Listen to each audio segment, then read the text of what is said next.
a nona aula, né, do nosso estudo sobre o livro do Apocalipse. Então, feche os teus olhos, em nome de Jesus. Senhor Deus e Pai, nós consagramos, meu Deus, este tempo ao Senhor.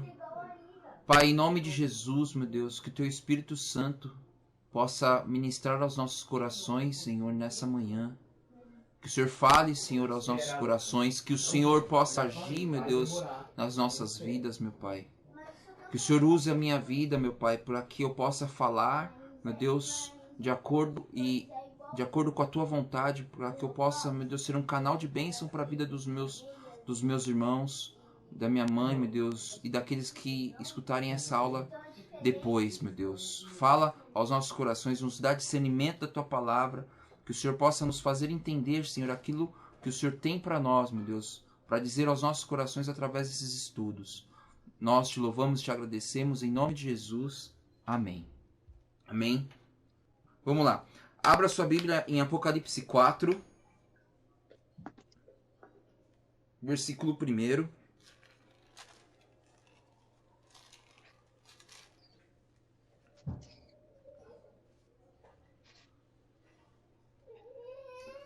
Nós vamos ler aqui do versículo 1 até o versículo 3. E depois eu vou explicando parte a parte dessas etapas aí, tá? Tranquilo? Todo mundo achou aí? Dá um okzinho. Beleza. Apocalipse 4, versículo 1 diz assim: Depois dessas coisas olhei e eis não somente uma porta aberta no céu, como também a primeira voz que ouvi, como de trombetas, ao falar comigo, dizendo: Sobe para aqui, e te mostrarei o que deve acontecer depois dessas coisas. Imediatamente eu me achei em espírito, e eis armado no céu um trono, e no trono alguém sentado. E esse que se acha assentado é semelhante no aspecto a pedra de jaspe e de sardônio, e ao redor do trono há um arco-íris semelhante ao aspecto a esmeralda. Deu para perceber que agora a coisa subiu de grau, de nível, literalmente subiu de nível. A linguagem completamente simbólica, né, no sentido que João começa a enxergar e a ver coisas que ele só consegue descrever com aspectos das coisas que ele conhece. Então, vamos relembrar. Lá em Apocalipse 1, volta lá, Apocalipse 1, 9.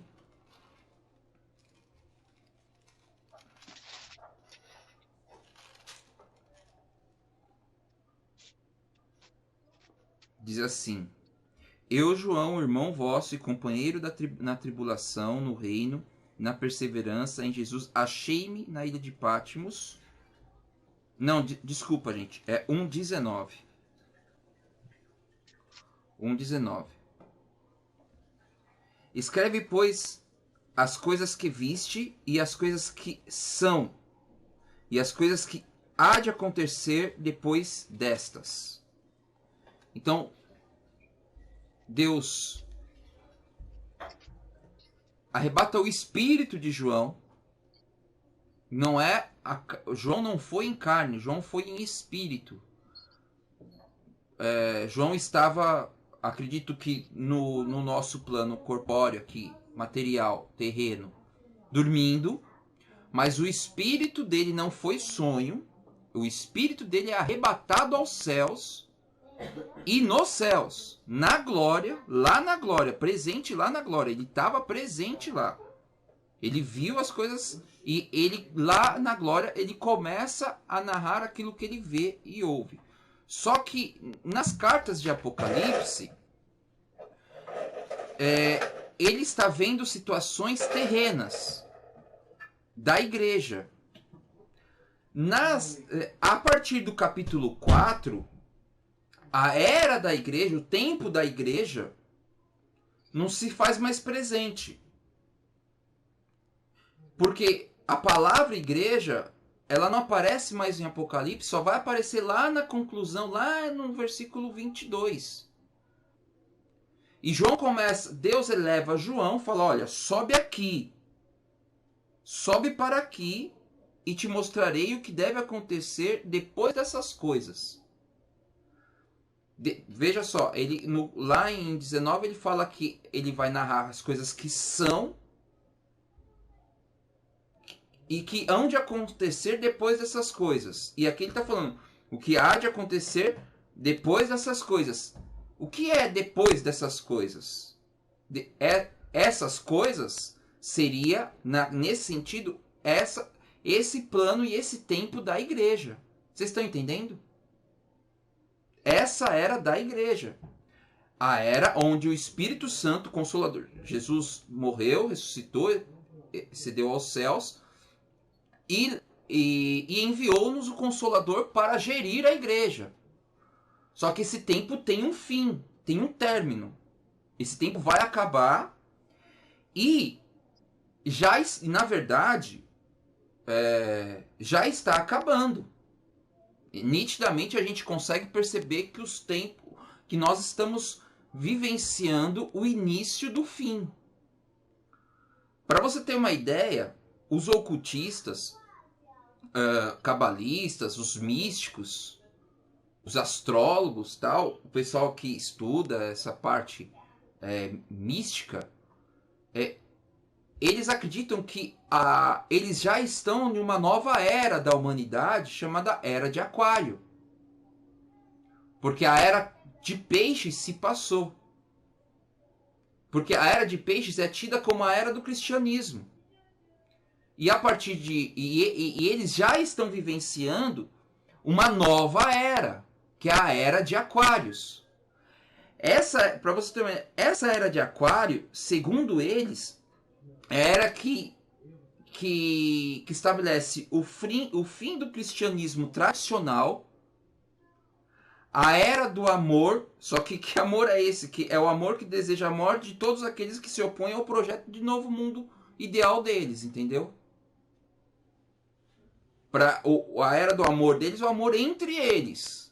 Qualquer coisa que fuja do pensamento e dos planos deles, esses têm que ser eliminados.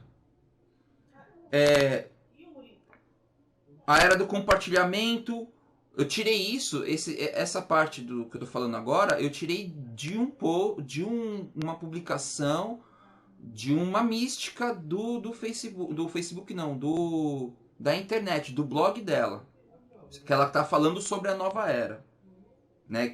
A nova era de Aquário.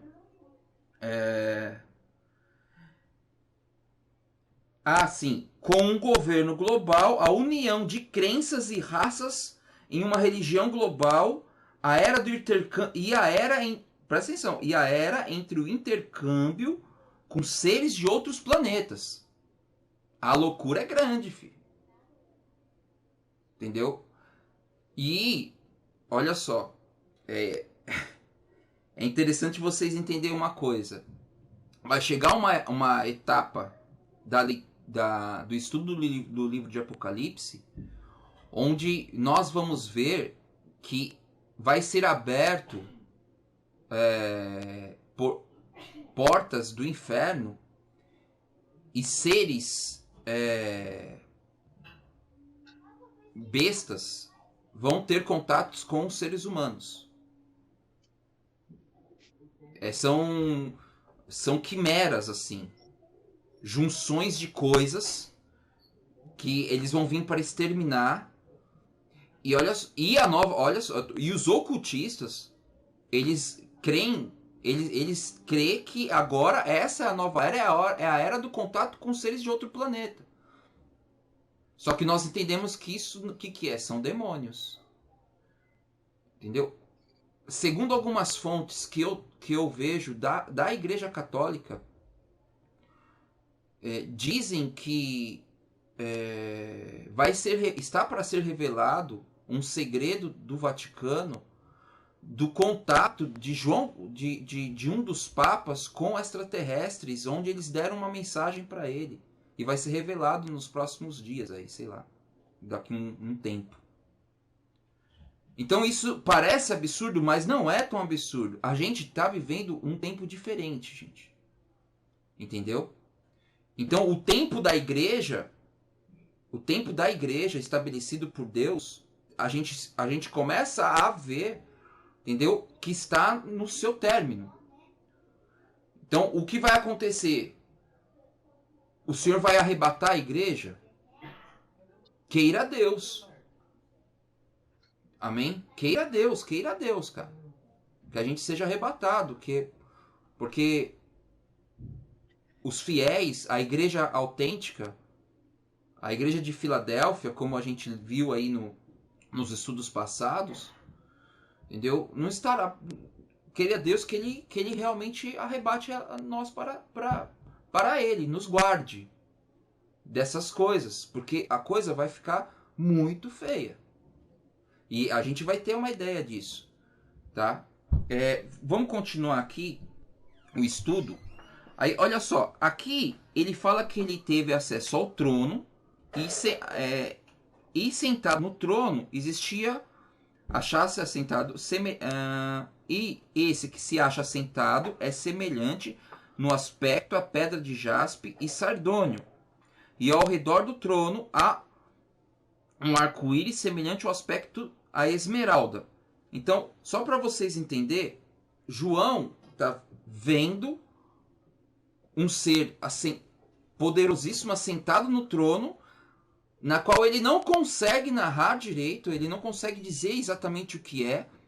E aquilo que mais próximo do que ele consegue, ele fala, é semelhante. Você pode ver, ele fala, é semelhante, entendeu? Ao aspecto da pedra. Não é a pedra, entendeu? Mas é a semelhança daquilo, porque é o mais próximo daquilo que ele consegue descrever.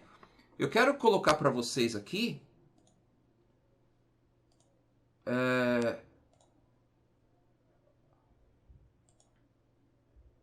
deixa eu ver aqui, só um minuto. A pedra de jaspe é a primeira.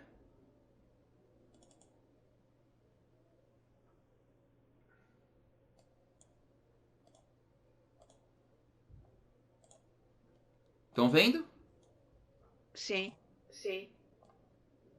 Vermelha. Essa é a pedra de jaspe.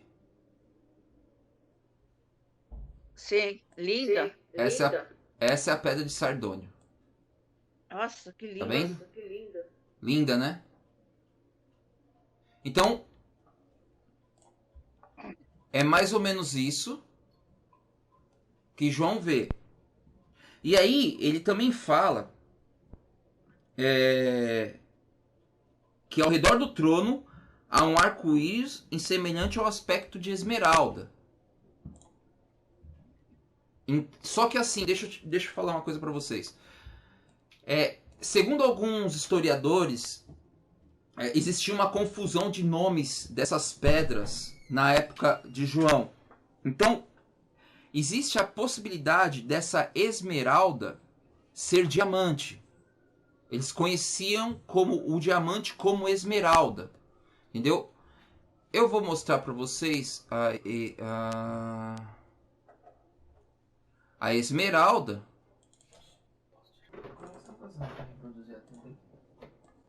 Esmeralda. Tá vendo? Sim. Ela é meia... Então, por quê? Porque assim, é difícil de você enxergar o arco-íris aqui. Porque é um tom. A não ser que fosse um arco com essa tonalidade. Entendeu? Mas existe a possibilidade de ser isso aqui, ó. Ai, que coisa mais linda. Entendeu? Vocês estão vendo? Sim. Porque o diamante, dependendo da luz, da inserção de luz que bate nele, ele vai refletir, ele vai dividir a luz branca em uma luminosidade de arco-íris. Isso aqui provavelmente é uma ilustração, tá? Mas se você inserir, entendeu?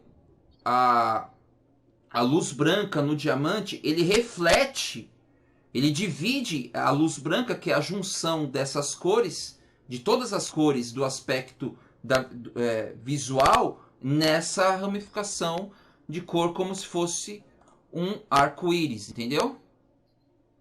Dá para entender um pouco o tamanho da afronta que é você pegar algo. Olha só, o que é o arco-íris? O arco-íris foi dado por Deus aos homens como sinal do amor dele e da fidelidade dele, que ele jamais destruiria novamente a humanidade via inundação, via as águas. Então ele compartilha com o homem aquilo que está no trono. Está no trono de Deus. Faz parte do trono. Entendeu? E vocês vão entender que não é para você chegar ali, não é qualquer um que chega ali. E eu vou deixar bem claro no decorrer da aula. Aí o inimigo pega isso. O inimigo era um querubim. Entendeu? Pega isso e coloca como um símbolo do movimento LGBT. Você sabe? Olha o tamanho da afronta disso. Entendeu? Então, o que é isso? No mundo espiritual é uma afronta. No aspecto espiritual, isso é como, entendeu? Um ataque mesmo. Porque é algo extremamente santo, entendeu? Glorioso. Extremamente santo e glorioso. Amém? Então, o que João vê lá, esse trono, esse ser com esses aspectos que ele consegue enxergar. Então é como se fosse luz saindo, poder. Então você vai ver que daqui a pouco ele vê raio, trovão. É a fonte de poder que sustenta que criou e sustenta tudo. Ele tem acesso a isso. Vamos continuar a leitura. No versículo 4 diz assim: Apocalipse 4:4. Ao redor do trono há também 24 tronos, e assentado neles 24 anciãos, vestidos de branco, em cujas cabeças estão coroas de ouro.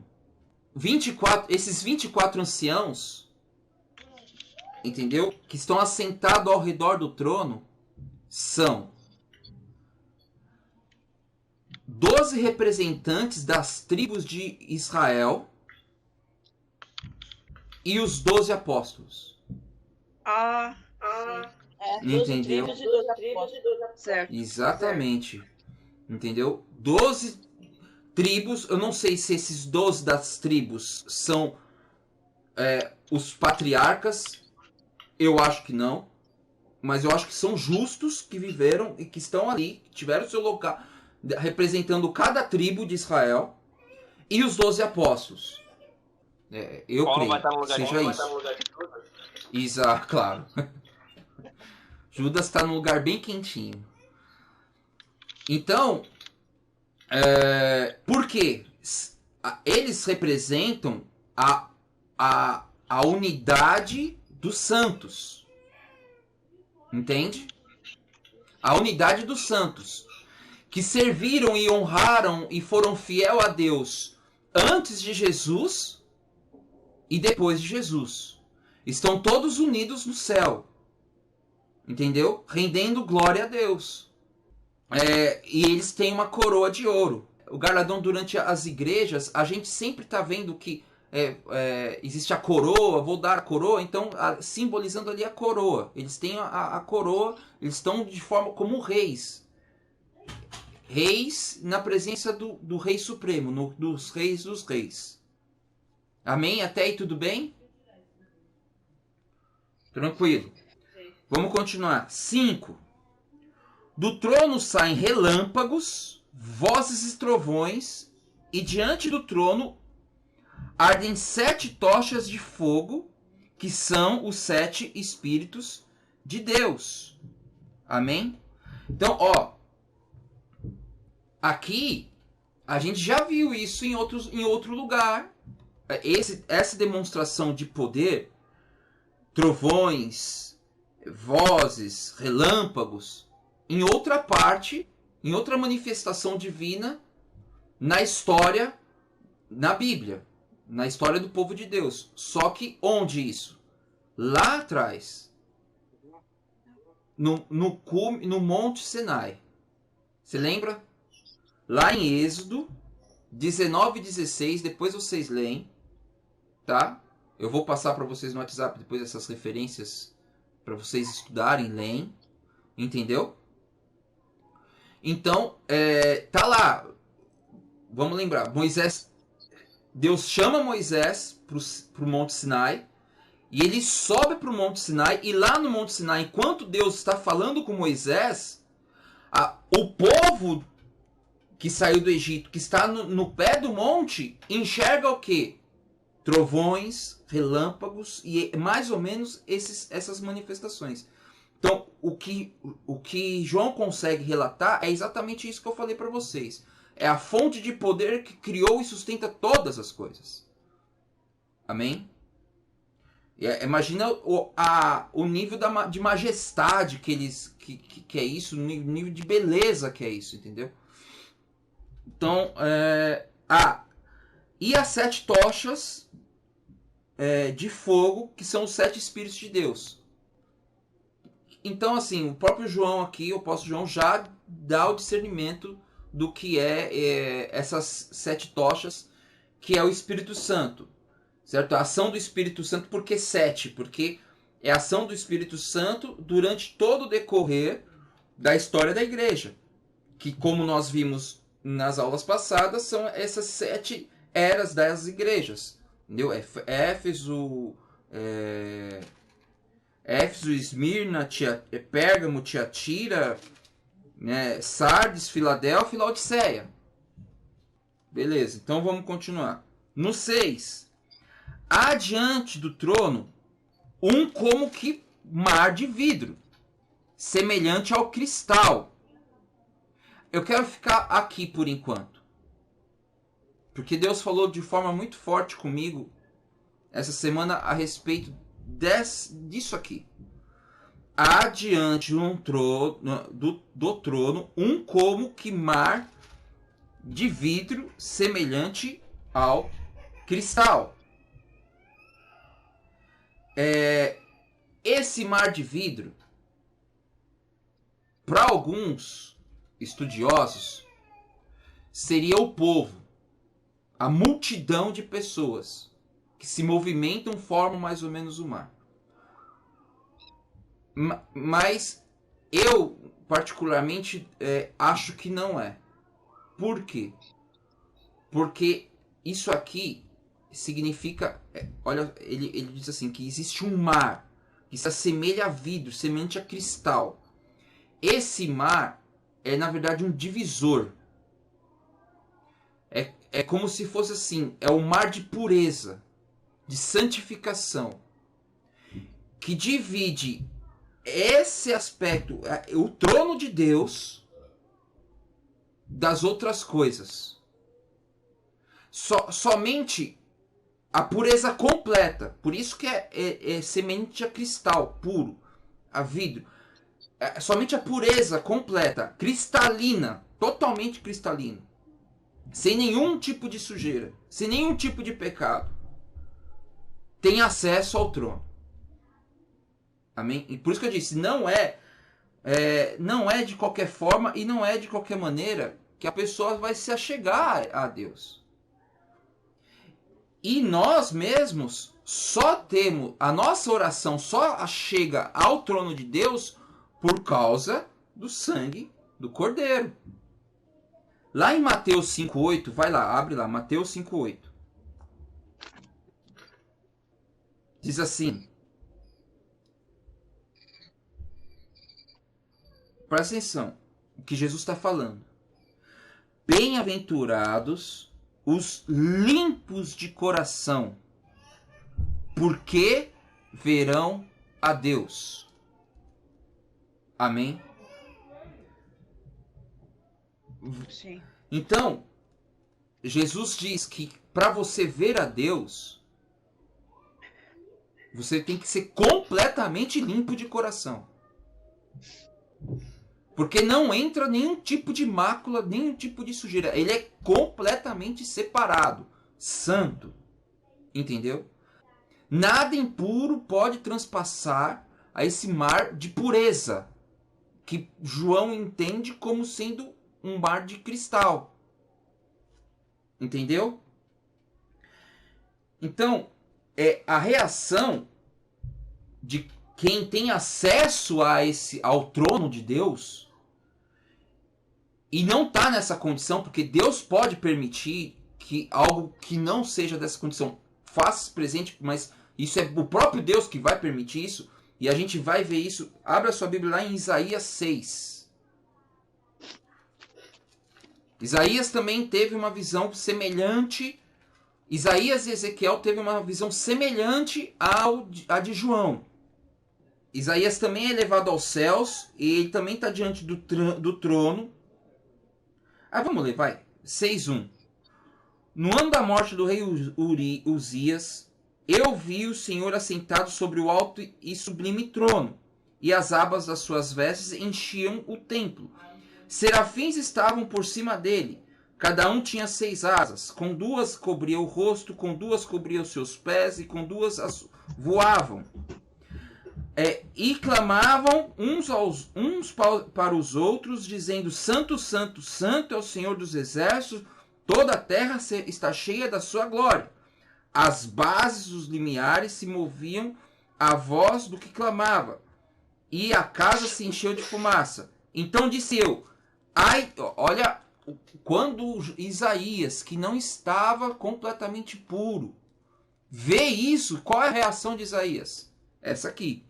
Então disse Isaías: ai de mim, estou perdido, porque sou homem de lábios impuros, habito no meio de um povo de impuros lábios, e os meus olhos viram o Rei, o Senhor dos exércitos.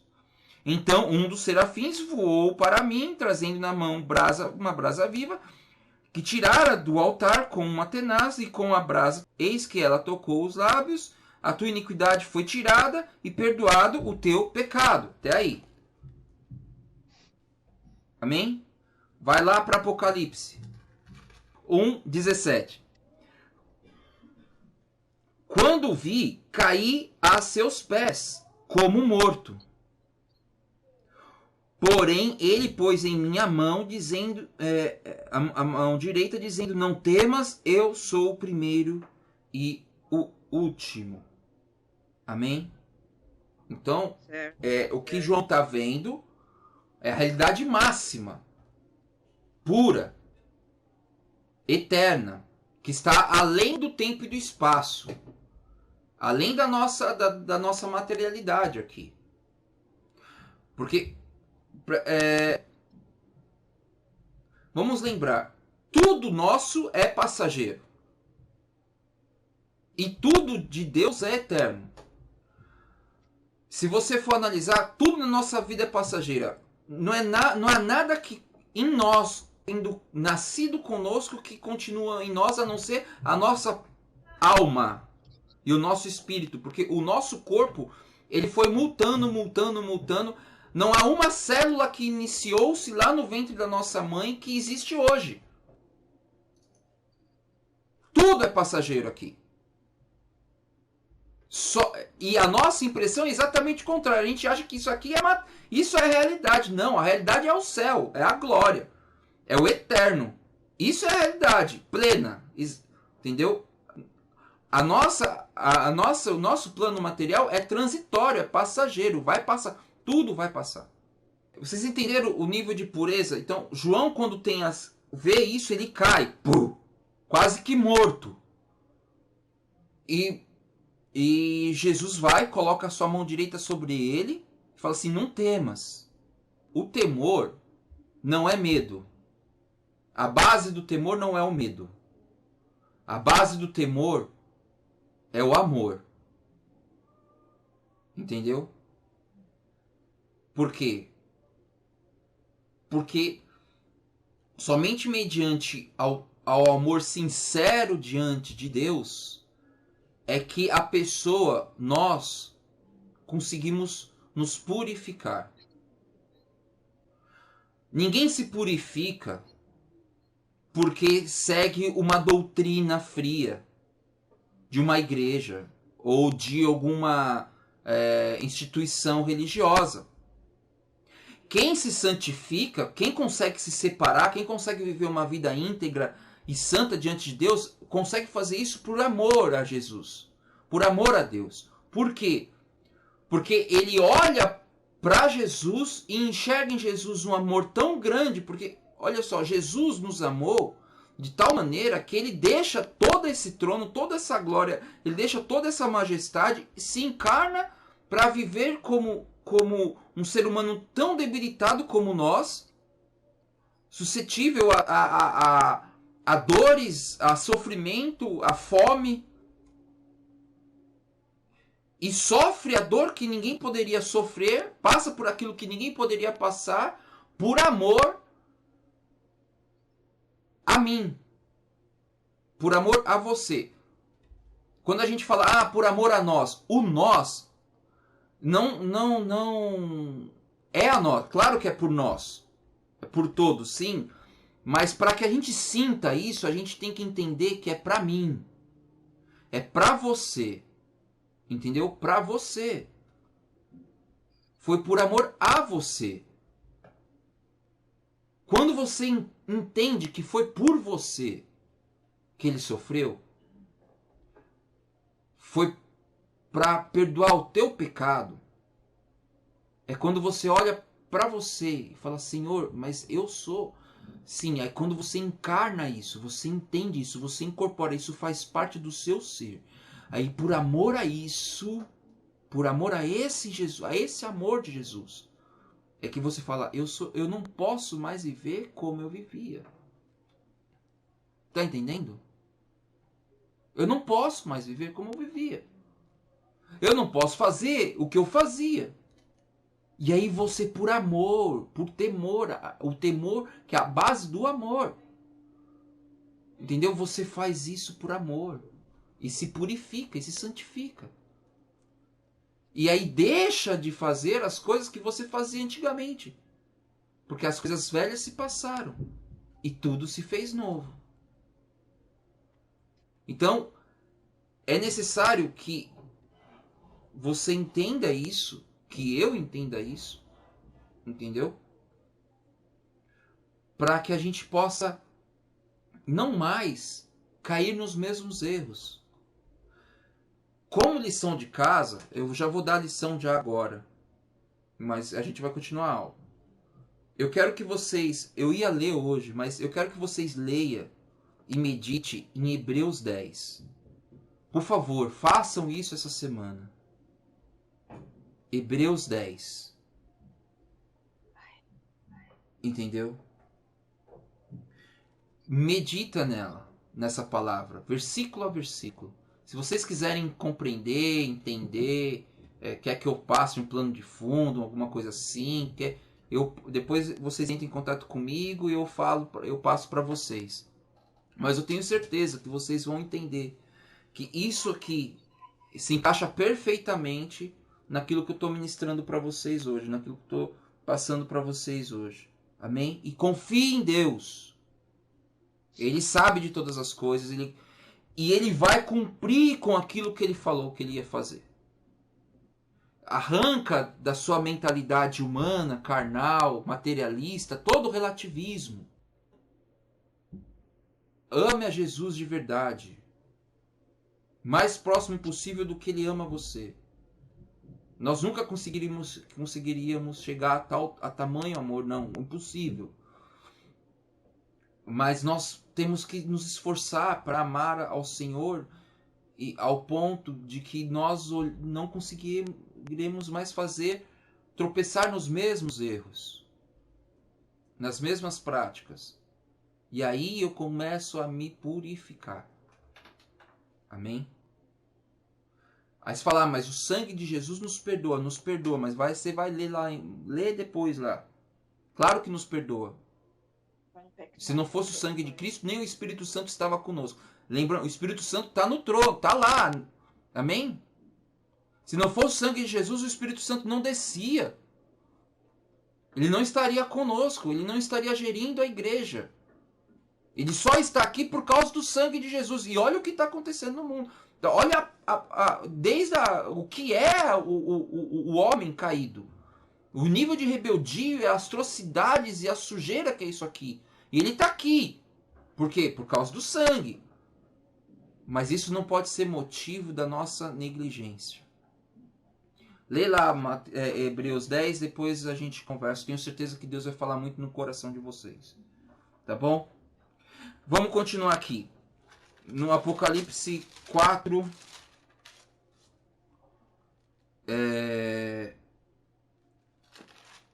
6.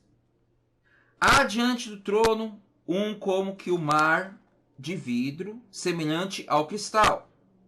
E também no meio do trono e à volta do trono, 4 seres viventes cheios de olhos por diante e por detrás.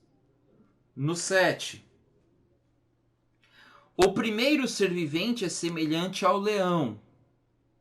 O segundo semelhante ao novilho. O terceiro tem o rosto como de homem. E o quarto ser vivente semelhante à águia quando está voando. Até aí. E aí, para decifrar isso aí? Né? É complicado. Pra gente entender um pouco o que João vê. Oi. Eu tô pelo celular da Laura aqui, a tradução celular dela, no lugar de ser vivente diz animais. Tá aqui, porque não é animais, não. 4 animais cheios de olhos, mais adiante. Era semelhante a leão, o segundo animal semelhante a um bezerro, tinha um terceiro animal como homem. Bem, vamos supor.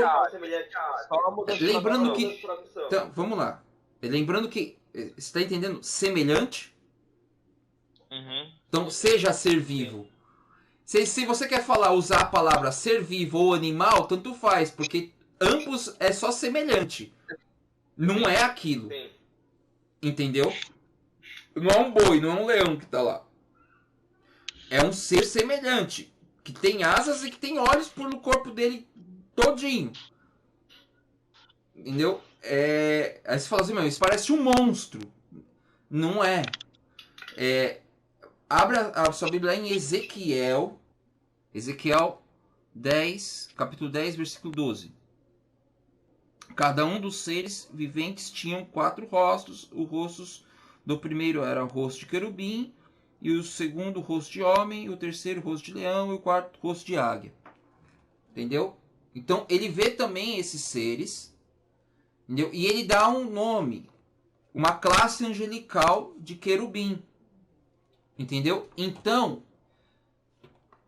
esses seres são seres angelicais que estão servindo ao Senhor diante do trono.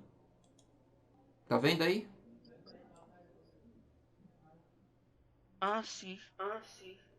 Certo? Olha lá.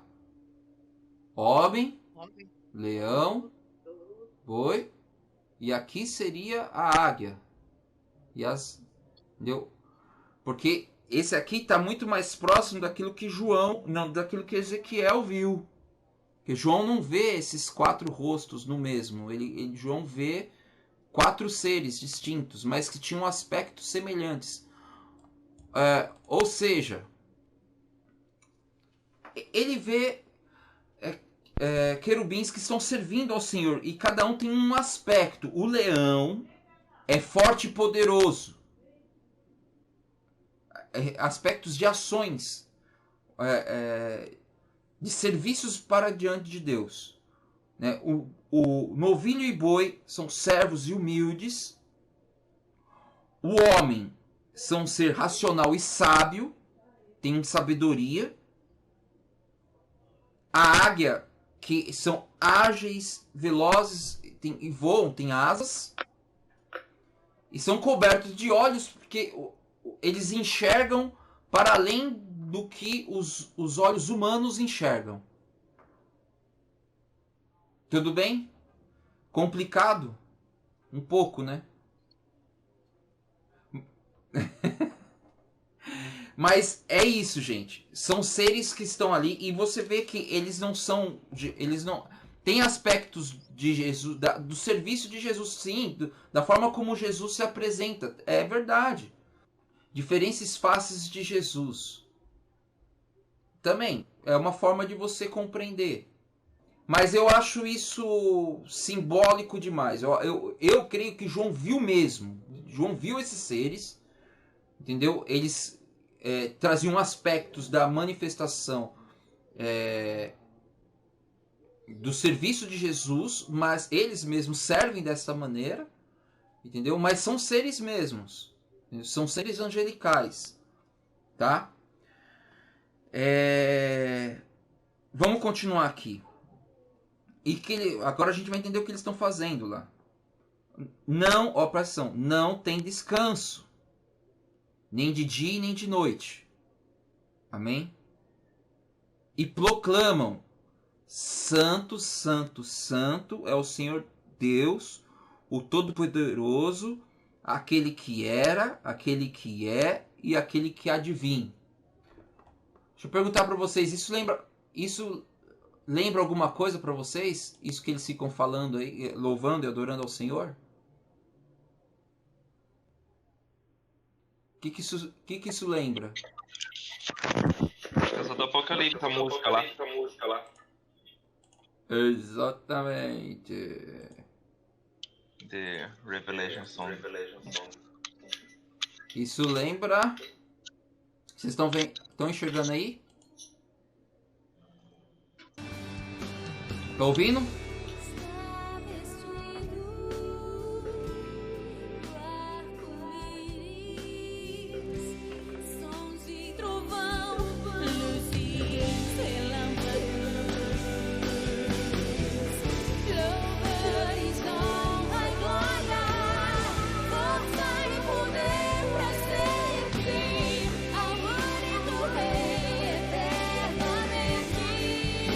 Olha lá.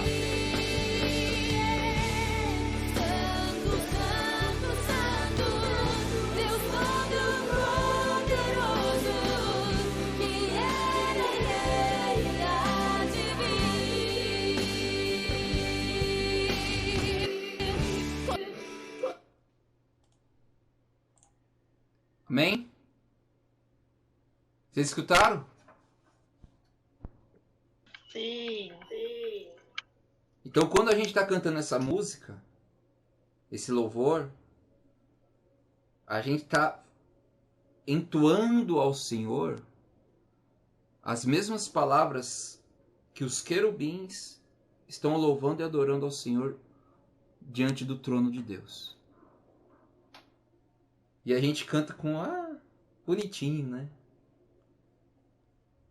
Mas é algo muito mais profundo. É lindo demais, né, gente? Bem, vamos continuar aqui. Eles estão adorando ao Senhor. E eles não param. João diz que eles não têm descanso. De dia e de noite. O tempo todo. O tempo todo, o tempo todo. Então, no versículo 9. Apocalipse 4:9. Diz assim: Quando esses seres viventes derem glória, honra e ações de graça ao que se encontra sentado no trono e ao que vive pelos séculos dos séculos. No versículo 10.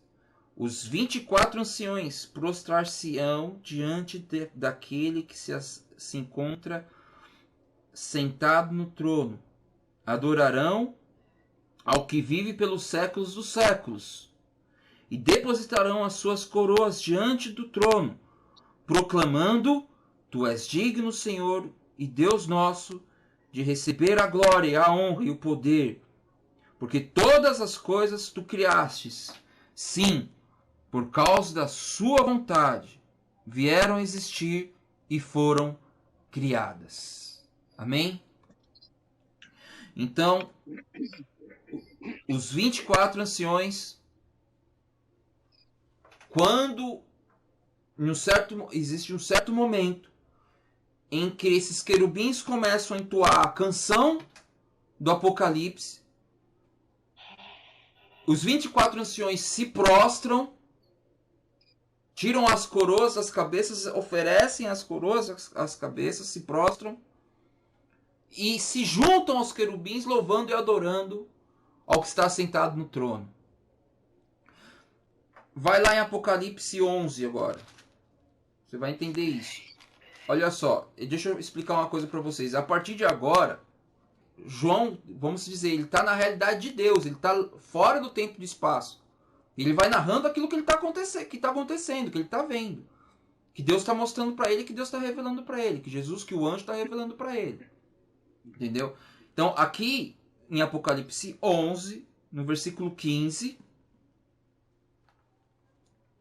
olha só, nós estamos na 7ª trombeta. Nós vamos estudar depois cada trombeta, mas aqui a gente está na 7ª.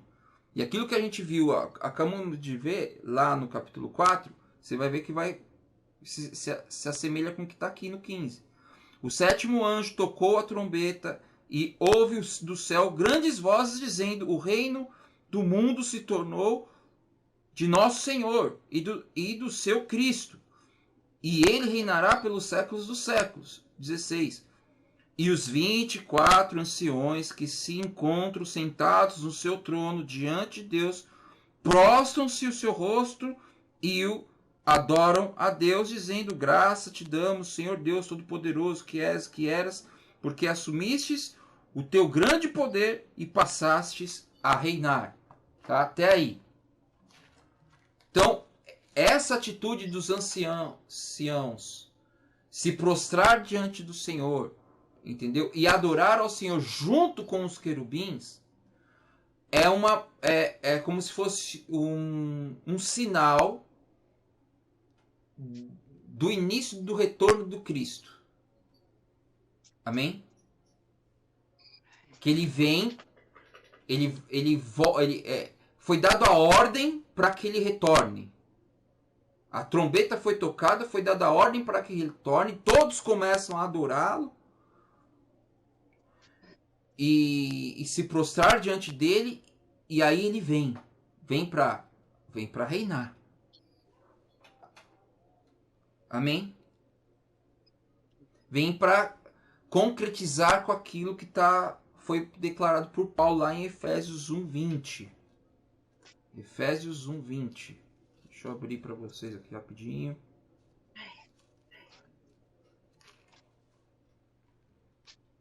Diz assim: o qual exerceu ele, Cristo, ressuscitando entre os mortos e fazendo-se assentar à direita nos lugares celestiais, acima de todo principado e potestade, poder e domínio, e de todo nome que se possa referir, não só no presente século, mas também no vindouro. Então essa é a realidade de Jesus hoje. Jesus entronizado, glorificado, no trono. Amém? E esse Jesus vai voltar. Ele vai voltar. Ele que sustenta todas as coisas, pelo poder da sua palavra, ele vai voltar. Então quando? Ninguém sabe. Só Deus. Mas o que a gente percebe é que o mundo está passando por transformações colossais nunca antes vistas na história da humanidade. E o que está acontecendo, o que a gente está vivenciando hoje, é que o mundo está sendo preparado para a vinda do anticristo, de um líder global ou de um governo global, entenda como quiser. Mas o importante é a gente entender que cabe a nós, como cristãos, nos santificar, nos purificar, amém? E priorizar as coisas de Deus, para que venha o que vier, nós estejamos preparados, com as nossas lâmpadas cheias, amém? De óleo, de azeite, para quando o noivo vier, a gente se achar entre as virgens prudentes que vão ir junto com o noivo. Amém, gente? Tudo certo? Alguém tem alguma pergunta? Alguma colocação? Peraí, fala de novo porque eu não entendi nada. A gente continua lendo Daniel e Hebreus 10 agora. Ah, tá. Aí é o seguinte, se vocês não leram Daniel, continua lendo. Porque assim, você tá vendo como hoje eu já fiz referente a Ezequiel, a Isaías, entendeu? O livro de Apocalipse ele é acompanhado de outras revelações. E vai chegar no Daniel. Mas o livro de Daniel eu passei para vocês para que vocês possam mais se habilitar com a... Pode entrar aí. Pode entrar. Para que vocês possam se habilitar com a linguagem apocalíptica. Porque essa é uma forma literária, tá? De se escrever por meio desses símbolos, dessas simbologias e tal. Entendeu? Pera aí. Então tá bom, gente. Feche seus olhos. Deixa eu colocar de fundo aqui. Vocês conseguem escutar o som ou não? Sim. Ah, que legal. Vou colocar aqui bem de fundinho. Senhor Deus e Pai, em nome de Jesus, nós nos colocamos diante da Sua presença, Senhor,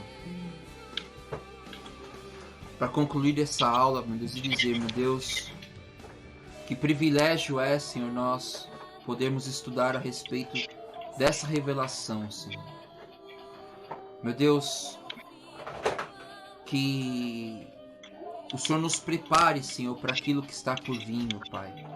Que o Senhor abençoe, Senhor, a nossa vida, a nossa família, os nossos filhos, Senhor. Que o Senhor nos santifique, nos purifique, meu Pai.